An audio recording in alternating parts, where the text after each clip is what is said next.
বন্ধুরা, সমস্ত সরকারি কাজে বাংলা ভাষা আবশ্যিক হচ্ছে এবং 1লা সেপ্টেম্বর থেকে এটা চালু হচ্ছে। এবং এরপর থেকে সমস্ত অফিসে যে বিজ্ঞপ্তি সেটা বাংলা ভাষাতেই করতে হবে, সেটা বলা হচ্ছে। এর আগে বিজ্ঞপ্তি প্রকাশে বাংলা ভাষাই যে ব্যবহার করতে হবে তার কিন্তু কোনো বাধ্যবাধকতা ছিল না। কিন্তু আগামী 1লা সেপ্টেম্বর থেকে সরকারি কাজে বাংলা ভাষার ব্যবহার বাধ্যতামূলক হতে চলেছে এবং সেটা খুব তাড়াতাড়ি তার বিজ্ঞপ্তি প্রকাশিত হবে।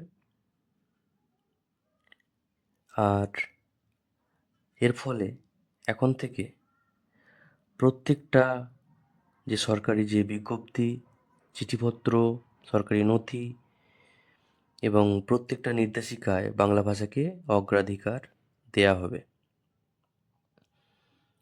এবং বাংলা ভাষার সম্প্রসারণ, সংরক্ষণ এবং এর যে বিস্তার সেটা ঠিক রাখার জন্যই এই সিদ্ধান্ত কিন্তু নেওয়া হচ্ছে। বিশিষ্ট শিক্ষাবিদ পবিত্র সরকার এই সিদ্ধান্তকে স্বাগত জানিয়েছেন এবং তিনি বলেন যে রবীন্দ্র শতবার্ষিকীতে সাহিত্যিক তথা পশ্চিমবঙ্গ লেজিসলেটিভ কাউন্সিলের সদস্য তারাশঙ্কর বন্দ্যোপাধ্যায় বাংলাকে রাজ্যের সরকারি ভাষা করার প্রস্তাব দিয়েছিলেন এবং সেই প্রস্তাব গৃহীত হয়েছিল।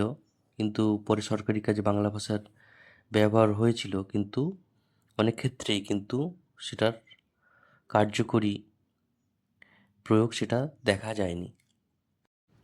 প্রসঙ্গত উল্লেখিত যে 2000 সালে একটা বিজ্ঞপ্তি জারি করে তৎকালীন রাজ্য সরকার বাংলা ভাষাকে যথাযথ ব্যবহার এবং কার্যকর করার জন্যে একটা নোটিফিকেশান জারি করেছিল, কিন্তু সেটা তেমনভাবে বাস্তবায়িত হয়নি।